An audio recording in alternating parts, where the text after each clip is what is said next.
Welcome back to our reading corner today, everyone. Today we will be reading the book Ada Twist, Scientist by Andrea Beatty and illustrated by David Roberts. Ada Marie, said not a word till the day she turned 3.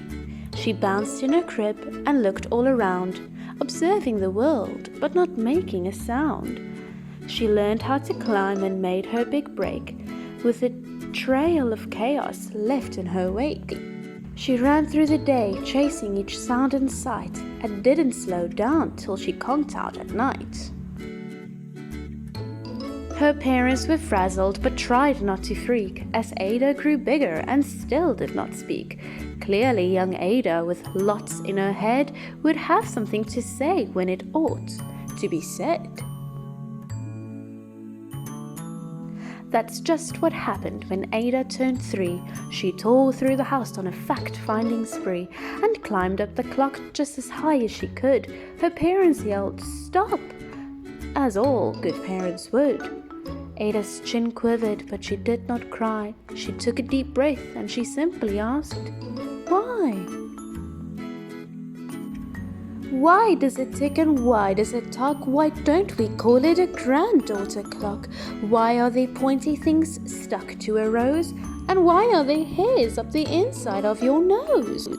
She started with why, and then what, how, when. By bedtime, she came back to why once again. She drifted to sleep as her dazed parents smiled at the curious thoughts of their curious child, who wanted to know what the world was about. They kissed her and whispered, "You'll figure it out." Her parents kept up with their high-flying kid, whose questions and chaos both grew as she did. Even Miss Greer found her hands were quite full when young Ada's chaos wreaked havoc at school. But this much was clear about Miss Ada Twist. She had all the traits of a great scientist. Ada was busy that first day of spring, tasting the sounds that mockingbirds sing, when a horrible stench whacked her right in the nose. A pungent aroma that curled up her toes. "Zowie," said Ada, which got her to thinking, "What is that source of that terrible stinking? How does a nose know there is something to smell? And does it still stink if there is no nose to tell?" She rattled off questions and tapped on her chin. She started at the start where she ought to begin. A mystery, a riddle, a puzzle, a quest. This was the moment that Ada loved best. Ada did research to learn all she could of smelling and smells, both the stinky and the good. One hypothesis Ada thought could be true. The terrible stench came from Dad's cabbage stew. She tested and tested, but soon Ada knew it was time to come up with hypothesis 2. Then, zowie! The stink struck again, just like that. Hypothesis 2. It's caused by the cat. The cat couldn't make such a stink on its own. It needed perfume and some fancy cologne. So young Ada tested. The test was a flop. She started again, but her parents yelled, "Stop!"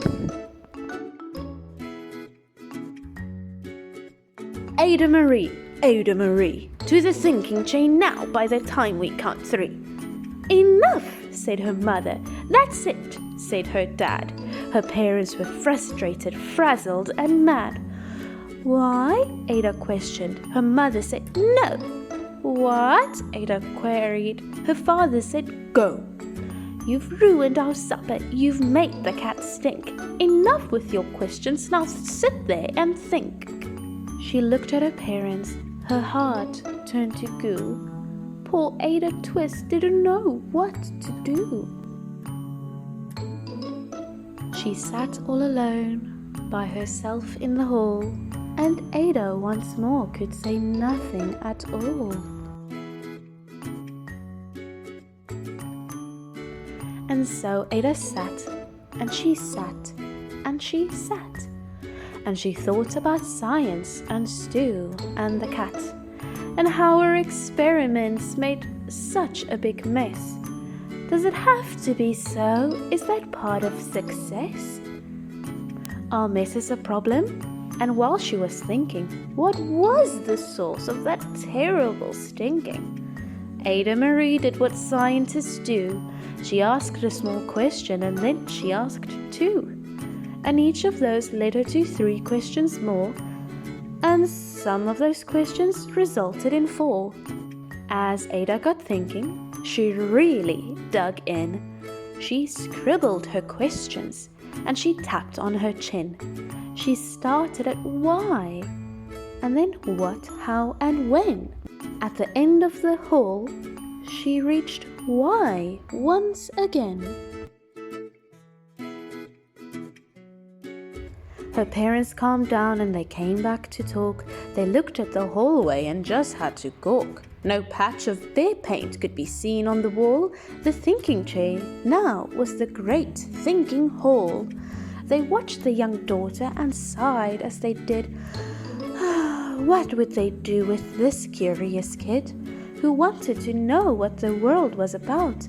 They smiled and whispered, "We'll figure it out."